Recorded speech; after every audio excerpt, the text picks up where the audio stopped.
Jonathan Carver enxugou o suor da testa enquanto revirava o sótão empoeirado de sua casa nos subúrbios de Chicago. Aos 38 anos, o professor de História do ensino médio ainda tinha energia para enfrentar projetos de fim de semana, como limpar aquele espaço há muito negligenciado. Ei, o que é isso?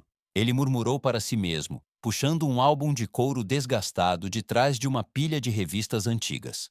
Sentando-se em um velho baú, Jonathan abriu a capa. Uma onda de nostalgia o invadiu enquanto folheava fotos de sua família irlando-americana. Seus olhos se detiveram em um recente retrato familiar. Cresceu tanto, ele refletiu, estudando as feições de sua filha de 14 anos. Algo o incomodava no fundo da mente. Ele virou para uma foto de si mesmo na mesma idade, comparando as duas. As diferenças eram sutis, mas inegáveis. O nariz de Emma tinha uma leve curvatura que faltava ao dele, e seus olhos, embora azuis como os dele, tinham um formato amendoado que ele não conseguia localizar em sua árvore genealógica. Jonathan virou para uma foto de Liam, de 12 anos, cuja tez era um tom mais escura que a sua, com cabelos de um castanho mais rico. Provavelmente não é nada, ele disse a si mesmo, tentando afastar o crescente desconforto. Mas, ao continuar estudando as fotos, a semente da dúvida criou raízes. Mais tarde, naquela noite, após as crianças irem para a cama, Jonathan se viu curvado sobre seu laptop na penumbra de seu escritório. Seus dedos hesitaram sobre o teclado antes de finalmente digitar kits de teste de DNA. A voz de Christina o assustou. O que você está fazendo, John? Ela estava na porta com uma expressão curiosa. Jonathan fechou rapidamente o laptop. Ah, só pesquisando algumas coisas para a aula, ele mentiu, sentindo uma pontada de culpa. Vai para a cama logo? Christina assentiu, aparentemente satisfeita. Não fique acordado até muito tarde. Boa noite, amor. Enquanto ela se afastava, Jonathan reabriu o laptop e fez o pedido de 3 kits de teste de DNA. Seu coração disparou ao confirmar a compra, imaginando que verdades os resultados poderiam revelar. Semanas se passaram, cada dia um tormento enquanto Jonathan esperava pelos resultados do DNA. Ele se pegava examinando as feições de seus filhos na mesa do café da manhã, procurando qualquer semelhança consigo mesmo ou com Christina. Finalmente, um e-mail chegou. Com as mãos trêmulas, Jonathan abriu o anexo. Seus próprios resultados mostraram exatamente o que ele esperava. Uma mistura de ancestralidade irlandesa e outras europeias. Mas os resultados de Emma e Liam fizeram seu sangue gelar. Ambos mostravam uma porcentagem significativa de herança mexicana. Isso não pode estar certo, ele sussurrou, encarando a tela em descrença. Naquela noite, após horas se revirando na cama, Jonathan tomou uma decisão. Contrataria um investigador particular para chegar ao fundo daquele mistério. No dia seguinte, ele se encontrou com um detetive chamado Frank em uma cafeteria discreta. Então, o que exatamente estamos procurando aqui? Perguntou Frank, seu rosto enrugado e impassível. Jonathan se inclinou, baixando a voz. Preciso saber se minha esposa foi infiel e, se sim, com quem. Frank assentiu, anotando. Alguma suspeita sobre quem poderia ser? Jonathan balançou a cabeça. Nenhuma ideia, mas as crianças, elas podem não ser minhas. 2 semanas depois, Frank ligou com novidades. Sr. Carver, acho que você deveria vir ao meu escritório. Há algo que você precisa ver. O coração de Jonathan afundou ao olhar as fotos espalhadas na mesa de Frank. Lá estava Christina, sua esposa de 15 anos, nos braços de outro homem, um homem com feições que se assemelhavam de forma impressionante às de Emma e Liam. O nome dele é Miguel Ramírez, explicou Frank. Ele é o chefe de Christina na empresa de construção. Eles estão se vendo há pelo menos 15 anos, antes mesmo do seu casamento. Jonathan sentiu o ambiente girar. 15 anos? Mas estamos casados há... Frank assentiu. Sinto muito, Sr. Carver. Há mais. Ele empurrou uma pilha de papéis. Cartas de amor, e-mails, recibos de hotéis. O caso havia sido contínuo e bastante apaixonado. Enquanto Jonathan folheava as evidências, seu mundo desmoronava ao seu redor. Cada gesto carinhoso, cada momento em família, tudo manchado por essa mentira monumental. Quem é ele? Jonathan perguntou, sua voz pouco acima de um sussurro. Miguel Ramírez é uma figura proeminente na indústria de construção local, respondeu Frank, conhecido por seu trabalho filantrópico e sua herança mexicana. A peça final do quebra-cabeça se encaixou. Jonathan encarou uma foto de Miguel, vendo ecos de Emma e Liam nas feições do homem. Minha vida inteira foi uma mentira, Jonathan murmurou, mais para si mesmo do que para Frank. Abalado pela revelação, Jonathan sabia que precisava de apoio. Decidiu confiar em sua família, esperando por conforto e orientação. Em uma tarde de domingo, ele reuniu seus pais e irmãos na familiaridade calorosa de sua casa de infância. O cheiro do bolo de maçã de sua mãe, outrora reconfortante, agora embrulhava seu estômago. Eu tenho algo para contar a todos. Jonathan começou, sua voz trêmula. Ele relatou a descoberta da foto, os testes de DNA e, finalmente, os resultados devastadores da investigação particular. Enquanto falava, notou um silêncio estranho tomando conta do ambiente. Sua mãe não encontrava seus olhos, seu pai se mexia desconfortavelmente na cadeira. Sua irmã, Sarah, trocou um olhar incisivo com o irmão Michael. O que foi? Jonathan exigiu, um novo medo apertando seu coração. O que vocês não estão me contando? Sarah foi a primeira a falar. Johnny, nós sabíamos. As palavras o atingiram como um golpe físico. Sabiam o quê? O que querem dizer com sabiam? Seu pai pigarreou. Filho, descobrimos sobre a indiscrição de Christina há alguns anos.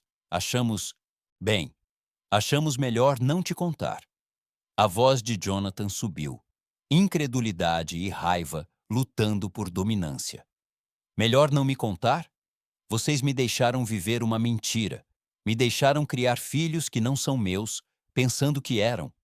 Sua mãe estendeu a mão. Achamos que estávamos te protegendo, querido. Você parecia tão feliz. Jonathan recuou do toque dela. Feliz? Eu estava vivendo na ignorância. Como vocês puderam esconder isso de mim? Michael falou seu tom defensivo. Não queríamos te machucar, mano. Achamos que o que você não soubesse não te faria mal. Jonathan riu amargamente. Não me faria mal? Olhem para mim agora e me digam que isso não dói. Ele se levantou, incapaz de suportar a visão de sua família por mais tempo. As pessoas em quem ele mais confiava no mundo o haviam traído tão profundamente quanto Christina. Johnny, por favor, sua mãe implorou. Podemos conversar sobre isso. Podemos te ajudar a superar. Mas Jonathan já estava indo para a porta. Não preciso da ajuda de vocês, ele cuspiu. Não preciso de nenhum de vocês. Enquanto saía para a luz da tarde que desvanecia, Jonathan se sentiu mais sozinho do que nunca em sua vida. Sua esposa, seus filhos, até mesmo sua própria família. Tudo em que ele acreditava havia sido construído sobre mentiras. Naquele momento de isolamento esmagador, uma resolução fria se instalou sobre ele. Ele não podia confiar em ninguém que outrora considerava querido. A única pessoa em quem ele podia confiar agora era ele mesmo. Enquanto dirigia para casa, sua mente acelerada com a enormidade das traições que ele havia descoberto, Jonathan tomou uma decisão. Ele tomaria as rédeas da situação. Ele teria sua vingança. O sol se pôs sobre a antiga vida de Jonathan Carver, e com ele, os últimos vestígios do homem confiante e ingênuo que ele outrora fora. Em seu lugar, surgiu um homem endurecido pela traição, determinado a recuperar o controle de seu destino. Jonathan Carver sentou-se em sua sala de aula, encarando as carteiras vazias à sua frente. O peso de suas recentes descobertas pressionava seus ombros como um fardo físico. Ele mal dormira nas últimas semanas, sua mente constantemente remoendo as traições que havia descoberto. Uma batida na porta o tirou de seus pensamentos. O diretor Simmons estava na entrada, seu rosto sério. Tem um minuto, John? Ele perguntou, embora não fosse realmente uma pergunta. Jonathan assentiu, apontando para uma carteira vazia de aluno. Simmons sentou-se, a cadeira de plástico rangendo sob seu peso. Não há uma maneira fácil de dizer isso, começou Simmons. Mas o conselho escolar está impondo um novo currículo de história. Bem, Não é bom. Jonathan franziu a testa. O que quer dizer com não é bom? Simon suspirou, puxando uma pasta de sua maleta. Veja por si mesmo. Enquanto Jonathan folheava os documentos, sua expressão se intensificava. As mudanças propostas eram mais do que apenas não boas. Eram uma verdadeira tentativa de branquear eventos históricos. Isso é... Jonathan murmurou. Então olhou para cima, lembrando-se com quem estava falando. Desculpe-me, quero dizer, mas... Simmons estava assentindo. Você está certo, mas o conselho está sob pressão de alguns grandes doadores. Eles estão forçando isso, quer gostemos ou não. Jonathan sentiu uma raiva familiar crescendo em seu peito. Era a mesma fúria que vinha fervendo desde que descobriu a verdade sobre sua família. Mas isso era algo contra o qual ele podia lutar. Não podemos deixar isso acontecer, ele disse, sua voz baixa e determinada. Simmons ergueu uma sobrancelha. Nós, John? Sou solidário, mas minhas mãos estão atadas. Que se dane o conselho, Jonathan interrompeu. Essas crianças merecem coisa melhor. Elas merecem a verdade. Por um momento, Simmons pareceu que poderia discutir, mas então seus ombros caíram. Você está certo, mas o que podemos fazer? Jonathan se levantou, andando pela sala. Sua mente, tão recentemente nublada por tumultos pessoais, estava de repente cristalina. Nós organizamos, professores, pais, alunos, fazemos nossas vozes serem ouvidas, ele disse. Enquanto falava, um plano começou a se formar. Era mais do que apenas se opor às mudanças no currículo, era uma chance de canalizar toda a sua raiva e frustração reprimidas em algo produtivo, algo que importava. Nas semanas seguintes, Jonathan se jogou na luta. Ele organizou reuniões, redigiu petições e reuniu apoio de todos os cantos da comunidade escolar. Uma noite, enquanto colocava os toques finais em uma apresentação para a próxima reunião do conselho, Emma colocou a cabeça na porta de seu escritório em casa.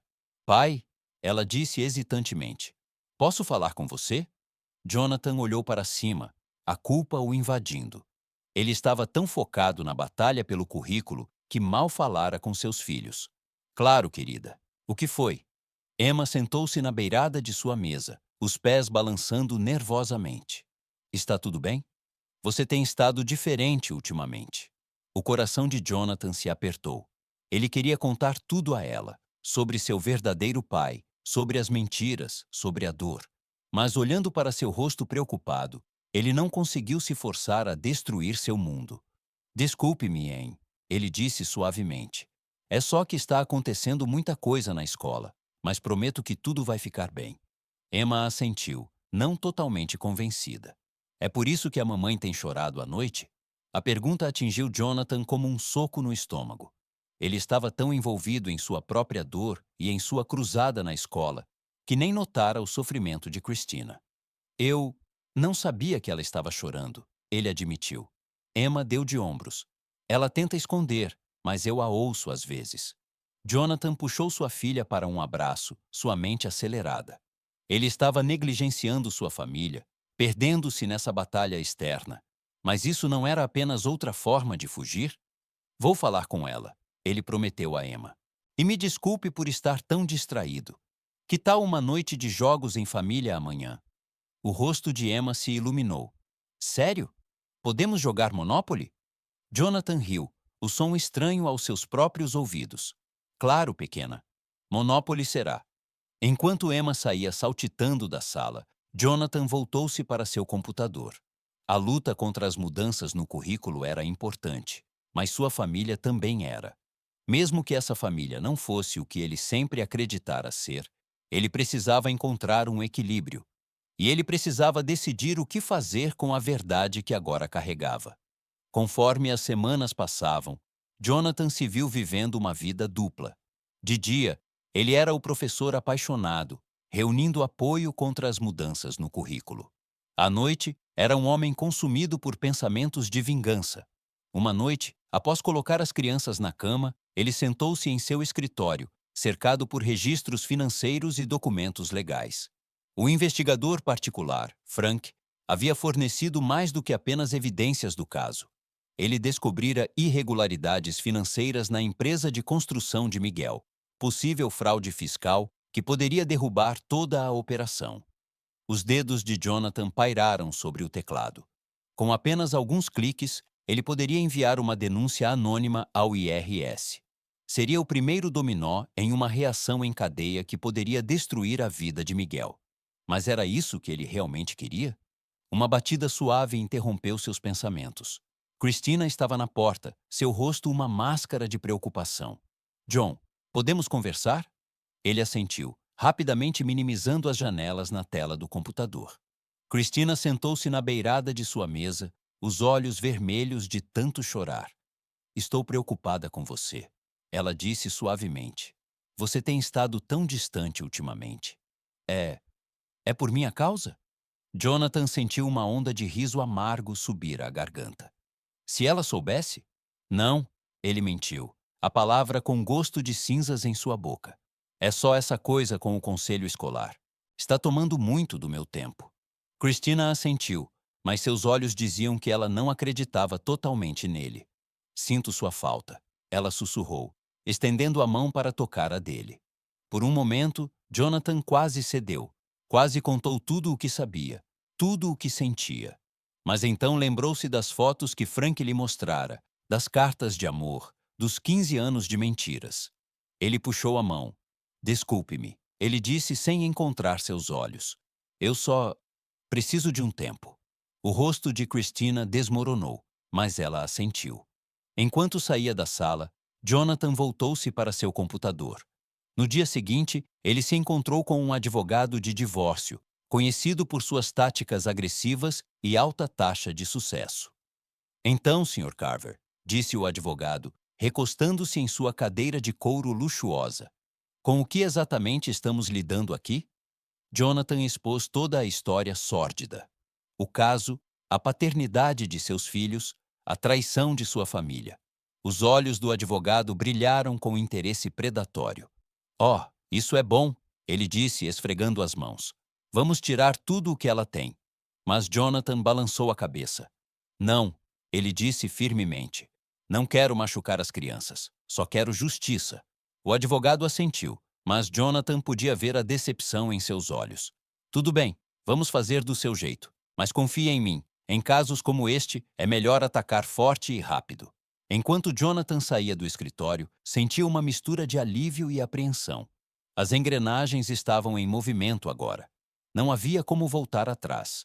Nas semanas seguintes, Jonathan colocou seu plano em ação metodicamente. Ele liquidou discretamente ativos conjuntos, transferindo dinheiro para contas que apenas ele podia acessar. Ele reuniu cada pedaço de evidência que Frank havia descoberto, construindo um caso sólido contra Christina e Miguel. E então, uma noite, quando tinha certeza de que Christina estava dormindo, ele fez a ligação para o IRS. Sua voz tremia enquanto detalhava a fraude fiscal na empresa de Miguel, mas ele se forçou a seguir adiante. Ao desligar o telefone, Jonathan sentiu uma estranha mistura de emoções. Parte dele estava exultante, finalmente tomando uma atitude após semanas de raiva impotente. Mas outra parte se sentia vazia, imaginando se esse caminho de vingança realmente lhe traria o fechamento que buscava. Ele afastou as dúvidas. Ele havia ido longe demais para voltar atrás agora. A noite da gala da empresa de Miguel chegou, e Jonathan se viu em frente ao espelho de seu quarto, ajustando a gravata com mãos trêmulas. Christina apareceu atrás dele, resplandecente em um vestido de noite brilhante. Você está bonito, ela disse, seus olhos encontrando os dele no espelho. Jonathan forçou um sorriso. Obrigado, você está linda. Por um momento ele quase vacilou. A mulher no espelho era a mesma por quem ele se apaixonara todos aqueles anos atrás. Mas então lembrou-se das mentiras, da traição, e sua determinação endureceu mais uma vez. A gala foi realizada em um salão de baile opulento, lustres de cristal lançando um brilho quente sobre a multidão da elite da construção de Chicago. Jonathan observava enquanto Christina se movia pelo salão, rindo e conversando com facilidade. Ela estava em seu elemento ali, a esposa corporativa perfeita. E então ele o viu. Miguel Ramírez, resplandecente em um smoking sob medida, comandando a atenção perto do bar. Os punhos de Jonathan se cerraram involuntariamente ao seu lado. Esse era o homem que havia gerado seus filhos, que estava dormindo com sua esposa há 15 anos. Conforme a noite avançava, Jonathan esperava seu momento. Ele fez conversa fiada, segurou um único copo de uísque e aguardou. Finalmente, Miguel subiu ao púlpito. Sua voz ecoou pelo salão, cheia de confiança e charme. Senhoras e senhores, ele começou. Estou emocionado em anunciar que este foi nosso ano mais bem-sucedido até agora. O futuro da construção Ramírez nunca pareceu tão brilhante. A multidão explodiu em aplausos. Jonathan viu sua chance. Ele se levantou, caminhando em direção ao púlpito com passos decididos. Ele podia sentir os olhos de Christina sobre ele, confusão e alarme evidentes em seu rosto. Com licença, Jonathan disse, sua voz cortando os aplausos. Tenho algo a acrescentar. O sorriso de Miguel vacilou por apenas um momento antes de ele se recuperar. Claro, John. Senhoras e senhores, Jonathan Carver, marido de nossa adorável diretora de RH, Christina. Jonathan pegou o microfone, seu coração batendo forte no peito. Esse era o momento, a hora da verdade. Obrigado, Miguel, ele disse, sua voz firme apesar dos nervos. Eu só queria parabenizá-lo pelo seu sucesso. É realmente notável o que você construiu aqui. Ele fez uma pausa, seus olhos percorrendo a multidão. Christina estava paralisada, seu rosto pálido. Mas acho que é hora de sermos todos honestos uns com os outros. Jonathan continuou, sobre a verdadeira base do sucesso desta empresa. Ele alcançou o bolso do paletó, puxando uma pasta. Tenho aqui os resultados de testes de DNA, provando que Miguel Ramírez é o pai biológico dos meus filhos. Também tenho evidências de um caso de 15 anos entre o Sr. Ramírez e minha esposa, Cristina. O salão irrompeu em exclamações e sussurros. O rosto de Miguel ficou cinzento, suas mãos brancas enquanto agarrava o púlpito. Mas isso não é tudo, Jonathan prosseguiu, sua voz elevando-se acima do barulho. Também tenho documentos detalhando anos de fraude fiscal e desfalque na construção Ramírez, documentos que estão atualmente nas mãos do IRS e do FBI. O salão explodiu em caos. Membros do conselho estavam de pé, gritando perguntas, investidores corriam para as saídas. No centro de tudo isso estavam Miguel e Cristina, seu mundo cuidadosamente construído, desmoronando ao redor deles. Jonathan observava enquanto o dono da empresa, com o rosto roxo de raiva, avançava em direção a Miguel. Você está demitido, ele berrou. E pode apostar que vamos cooperar totalmente com qualquer investigação. Christina cambaleou em direção a Jonathan, lágrimas escorrendo pelo seu rosto. John, ela implorou. Como você pôde fazer isso? Jonathan olhou para ela, sentindo uma estranha mistura de satisfação e tristeza. Como eu pude? Ele perguntou baixinho. Como você pôde, Christina? 15 anos de mentiras. Nosso casamento inteiro foi uma farsa. Enquanto a segurança começava a esvaziar o salão, Jonathan se virou e foi embora. Atrás dele, ele podia ouvir os soluços de Christina e as tentativas de Miguel de apaziguar os membros furiosos do conselho, mas ele não olhou para trás. Lá fora, o ar fresco da noite o atingiu como um tapa no rosto. Ele afrouxou a gravata, respirando fundo. Estava feito. Sua vingança estava completa. Mas, enquanto ele estava lá, observando o caos se desenrolar pelas janelas do salão, Jonathan não sentiu alegria, nem senso de triunfo, apenas um vazio oco onde sua raiva outrora queimara. Ele chamou um táxi, dando ao motorista o endereço de sua casa. Enquanto as luzes da cidade passavam em um borrão, Jonathan se perguntou o que viria a seguir. Ele havia derrubado a mentira que era sua vida. Agora, ele precisava descobrir como construir algo verdadeiro a partir dos escombros. Na manhã após a gala, Jonathan Carver acordou para um mundo para sempre mudado.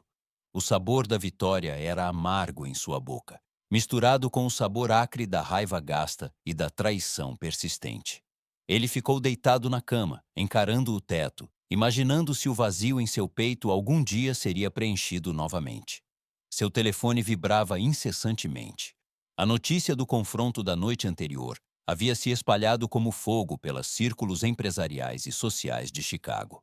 Ele ignorou as chamadas e mensagens, focando-se, em vez disso, no próximo passo de sua vingança meticulosamente planejada. Precisamente às 9 horas da manhã, Jonathan entrou nos escritórios da Harley and Associates, o escritório de advocacia que abrigava o advogado de divórcio mais implacável de Chicago. A reputação de Bernard Harley o precedia. Um tubarão em um mar de peixinhos, conhecido por deixar as partes adversárias com pouco mais do que as roupas do corpo. O escritório de Harley era um testemunho de seu sucesso, todo em mogno e couro, com uma vista do lago Michigan que provavelmente custava mais por metro quadrado do que a casa inteira da maioria das pessoas. O próprio advogado era um estudo em contrastes: terno caro, corte de cabelo barato e os olhos famintos de um predador. Sr. Carver, disse Harley, levantando-se para apertar a mão de Jonathan. Ouvi falar da performance de ontem à noite. Que show, devo dizer. Jonathan assentiu, tomando assento. Quero que isso seja feito rápido e limpo, Sr. Harley. Tenho todas as evidências de que você precisa aqui. Ele colocou uma pasta grossa na mesa. Os olhos de Harley brilharam enquanto folheava os documentos. Oh, isso é bom, muito bom mesmo. Com isso podemos... Não, Jonathan interrompeu. Não quero destruí-la completamente. Só quero o que é justo e quero as crianças. O entusiasmo de Harley diminuiu ligeiramente, mas ele assentiu. Claro, Sr. Carver. Vamos proceder como você deseja. Nas semanas seguintes, a vida de Jonathan tornou-se um turbilhão de reuniões legais e aparições no tribunal. Christina, encurralada pela montanha de evidências contra ela, mal resistiu. Sua aparência, outrora impecável, deu lugar a olheiras escuras e uma expressão permanente de derrota. No final, a decisão do juiz foi rápida e decisiva. Jonathan recebeu a guarda total de Emma e Liam, junto com a maior parte de seus bens. Christina ficou com uma pequena pensão alimentícia e direitos de visitação que pareciam mais um prêmio de consolação do que uma vitória. Ao deixar o tribunal, Jonathan avistou Christina desmoronada em um banco, a cabeça nas mãos. Por um momento, ele sentiu uma pontada de algo. Pena, arrependimento. Mas então, lembrou-se dos anos de mentiras, da traição que havia esvaziado sua vida, e seguiu em frente sem olhar para trás. Enquanto isso, do outro lado da cidade, Miguel Ramírez enfrentava seu próprio inferno pessoal. A investigação do IRS, desencadeada pela denúncia anônima de Jonathan, havia descoberto anos de fraude fiscal e desfalque. A reputação outrora estelar de Miguel na indústria da construção estava em pedaços. Desesperado para recuperar suas perdas e manter seu estilo de vida luxuoso, Miguel recorreu à única saída que achava que poderia salvá-lo: o jogo. Ele começou pequeno, fazendo apostas em cassinos legítimos. Mas, conforme suas perdas aumentavam e seu desespero crescia, ele se viu atraído para o submundo sórdido das apostas ilegais de Chicago. Uma noite, em uma sala dos fundos cheia de fumaça de um bar decadente, Miguel sentou-se a uma mesa de pôquer, o suor pingando em sua testa. Ele estava reduzido ao seu último ficho, tendo já perdido suas economias, sua casa e qualquer chance de reconstruir sua reputação na indústria. Tudo ou nada, ele murmurou, empurrando o único ficho para a frente. O dealer, um homem com olhos mortos e dedos manchados de nicotina, deu a carta final. A mão de Miguel tremia ao virar suas cartas. A casa vence, entoou o dealer, sua voz desprovida de emoção. Miguel cambaleou para fora da mesa, seu mundo girando. Ele havia perdido tudo. Em poucos meses, ele passou de ser um dos empresários mais respeitados de Chicago a um jogador sem um centavo, com uma montanha de dívidas. Enquanto saía cambaleando para a noite fria de Chicago, Miguel Ramírez percebeu que sua vida cuidadosamente construída, baseada em mentiras e enganos, havia desmoronado em pó.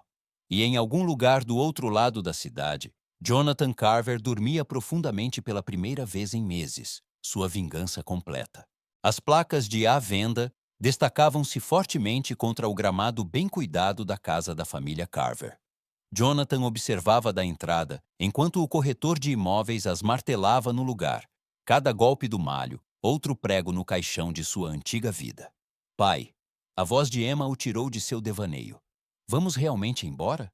Jonathan virou-se para sua filha, vendo a mistura de incerteza e esperança em seus olhos. Aos 14 anos, Emma era madura o suficiente para entender os contornos gerais do que havia acontecido, se não todos os detalhes sórdidos. Sim, querida, vamos, ele disse, puxando-a para um abraço. É hora de um recomeço. Liam saiu correndo da casa, sua energia de 12 anos aparentemente inabalada pelo tumulto dos últimos meses.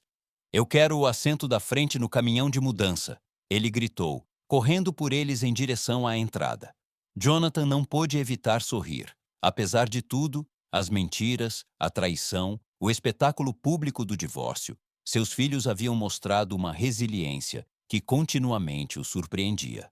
Eles escolheram ficar com ele, reconhecendo seu amor e apoio inabaláveis, mesmo diante da chocante revelação sobre seu pai biológico. A mudança para uma nova cidade era mais do que apenas uma mudança de cenário. Era uma chance de reconstruir, de criar uma vida livre do peso das decepções passadas. Jonathan aceitara um cargo como diretor na Oak Ridge Academy, uma prestigiada escola particular conhecida por sua abordagem progressista ao ensino de história. Enquanto saíam da entrada pela última vez, Jonathan vislumbrou seus vizinhos espiando por trás das cortinas. Sem dúvida, eles estavam felizes em se livrar dos Carvers, cansados dos sussurros e do escândalo que haviam atormentado a outrora tranquila rua suburbana. A viagem para sua nova casa foi cheia de conversas animadas das crianças e longos períodos de silêncio contemplativo. A mente de Jonathan vagava para o debate sobre o currículo que o consumira em meio a seu tumulto pessoal. Sua vitória naquela luta lhe rendera respeito generalizado nos círculos educacionais, abrindo portas que ele nunca imaginara possíveis. Ao cruzarem a fronteira do estado, deixando para trás o familiar horizonte de Chicago, Jonathan sentiu um peso ser levantado de seus ombros. A raiva que o alimentara por tanto tempo começou a se dissipar, substituída por um otimismo cauteloso para o futuro.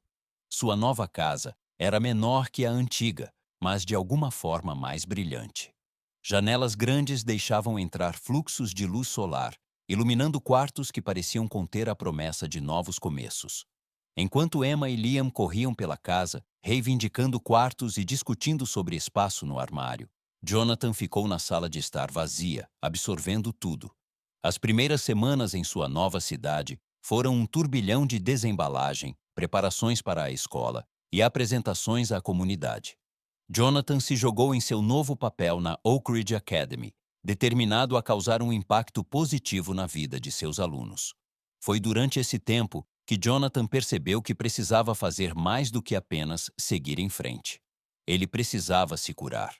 A traição que ele havia experimentado deixara cicatrizes profundas, que não desapareceriam sem um esforço consciente. Por impulso, ele decidiu começar um grupo de apoio para pessoas que haviam sido traídas por seus cônjuges. A primeira reunião foi realizada em uma pequena sala no centro comunitário local, com apenas 3 participantes além dele mesmo. Meu nome é John, ele começou, sua voz ligeiramente trêmula.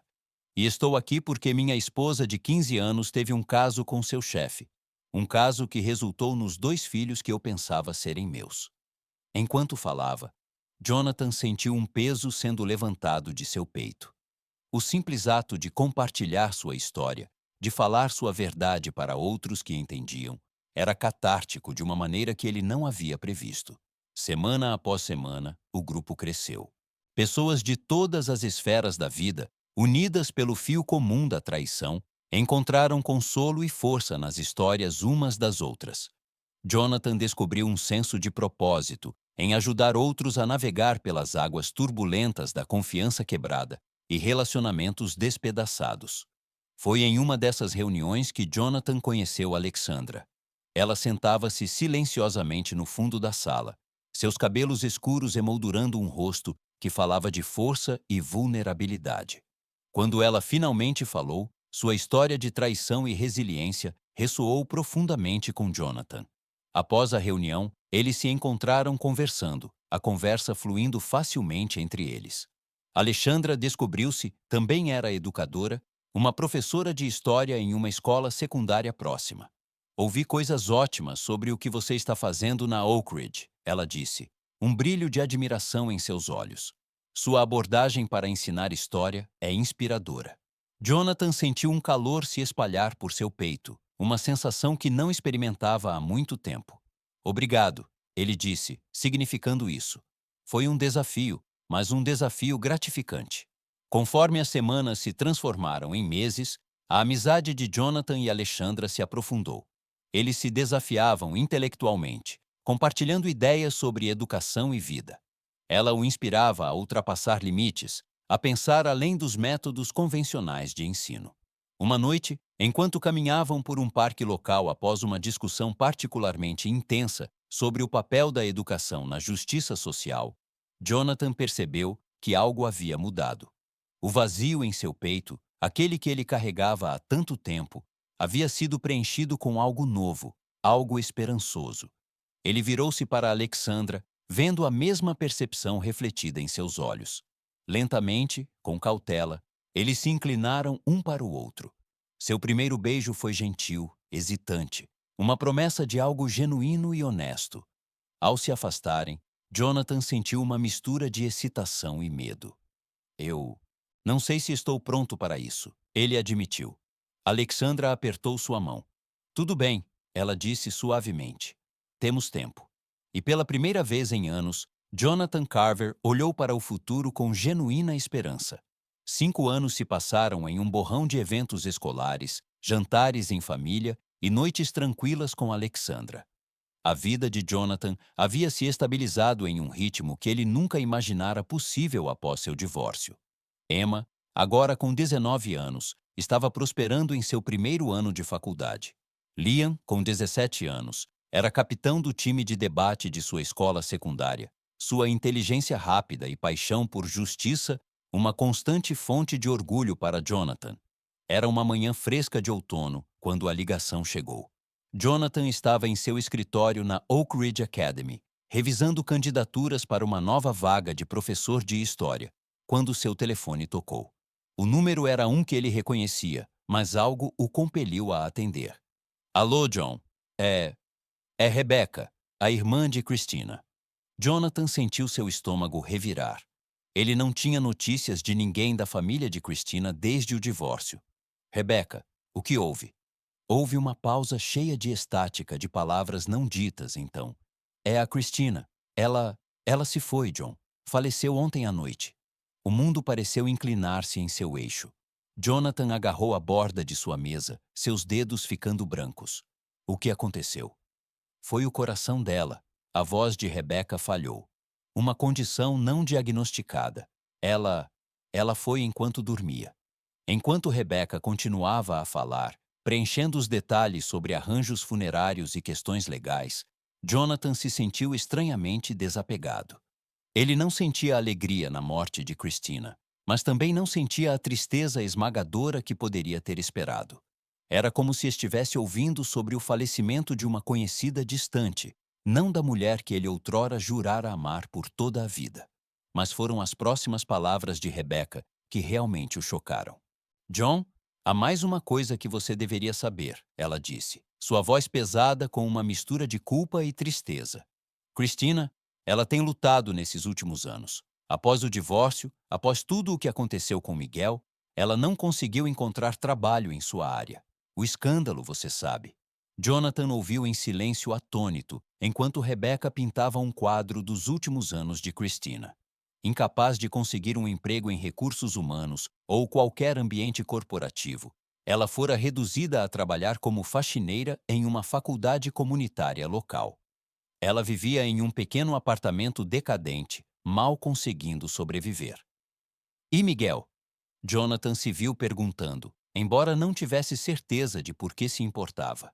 A risada amarga de Rebecca estalou pelo telefone. Aquele canalha fugiu para o México há cerca de 1 ano. Dívidas de jogo, pelo que ouvi. Deixou Christina para se virar sozinha.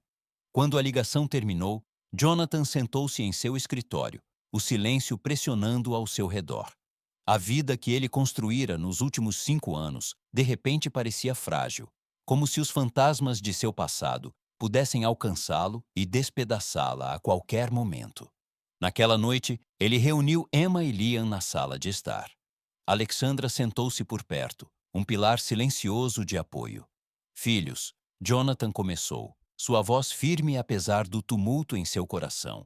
Tenho notícias sobre sua mãe. Ele observou os rostos deles cuidadosamente enquanto transmitia as informações, pronto para oferecer conforto ou explicações conforme necessário. Mas seus filhos, agora jovens adultos, receberam a notícia com uma maturidade que os surpreendeu e entristeceu. Você acha que devemos ir ao funeral? Emma perguntou, sua voz pequena. Jonathan olhou para sua filha, vendo ecos de Christina em suas feições. Acho que é algo que precisamos decidir juntos, ele disse gentilmente. Está tudo bem se você quiser ir. Também está tudo bem se não quiser. Após uma longa discussão cheia de lágrimas e momentos de reflexão silenciosa, eles decidiram, como família, comparecer ao funeral. Não por obrigação, Jonathan percebeu, mas como um ato de fechamento, um capítulo final em uma história que moldara todas as suas vidas. O dia do funeral amanheceu cinzento e fresco. Jonathan ficou entre Emma e Liam no túmulo, suas mãos apertadas firmemente nas dele. Enquanto o padre entoava as orações finais, a mente de Jonathan vagava, refletindo sobre o caminho tortuoso que o levara a esse momento. Sua vingança trouxera uma espécie de justiça, sim, mas, parado ali, observando seus filhos se despedirem de uma mãe que mal conheciam, ele percebeu que isso não lhe trouxera felicidade. Isso veio depois, através de sua resiliência, seu foco em seus filhos e sua dedicação aos seus princípios. Ao se virarem para deixar o cemitério, Jonathan apertou as mãos de seus filhos. Ele os olhou, realmente os olhou, e sentiu uma onda de gratidão pela vida autêntica que agora compartilhavam. Uma vida livre de mentiras e traições, construída sobre uma base de honestidade e amor incondicional. Eles caminharam em direção ao estacionamento, onde Alexandra esperava pelo carro. Sua presença um lembrete do novo capítulo em suas vidas. Um construído sobre confiança, integridade e os laços inquebráveis de uma família escolhida. Enquanto se afastavam do cemitério, deixando para trás o último laço físico com sua antiga vida, Jonathan sentiu uma sensação de paz se instalar sobre ele. O caminho à frente era incerto, mas ele não tinha mais medo da jornada. Ele tinha seus filhos, tinha Alexandra e tinha uma vida construída sobre a verdade. Os fantasmas do passado sempre estariam lá, pairando nas sombras da memória, mas eles não tinham mais poder sobre ele. Jonathan Carver enfrentara seus demônios, resistira à tempestade da traição e emergira mais forte do outro lado. Enquanto o carro virava para a rodovia, rumo à casa, Jonathan olhou pelo retrovisor para Emma e Liam. Eles estavam absortos em uma conversa silenciosa, suas cabeças inclinadas juntas. Naquele momento, ele soube com absoluta certeza que, apesar de toda a dor e sofrimento, ele não mudaria nada. Pois foi através dessas provações que eles forjaram essa nova família, uma unida não por laços de sangue ou falsas promessas, mas por escolha, por amor e por um compromisso inabalável com a honestidade. O futuro se estendia à frente deles, uma tela em branco esperando para ser pintada com novas memórias, novos triunfos e novo amor. E pela primeira vez em muito tempo, Jonathan Carver estava verdadeiramente, profundamente feliz. É aqui que nossa história chega ao fim. Compartilhe seus pensamentos na seção de comentários. Obrigado pelo seu tempo. Se você gostou da história, por favor, inscreva-se neste canal. Clique no vídeo que você vê na tela e nos vemos lá.